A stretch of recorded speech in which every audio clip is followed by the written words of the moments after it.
Today we're looking at part number 115-01. This is your 5/8 stud that you're going to commonly find on 9K, 10K, 12K trailer axles. 5/8 stud, and I'm just going to go through some measurements with you, showing you how to measure it.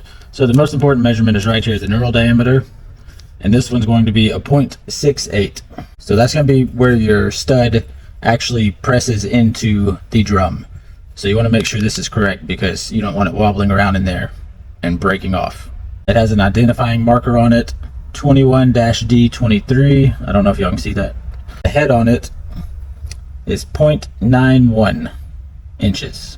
The overall length is going to be 3.42. Overall length, 3.42.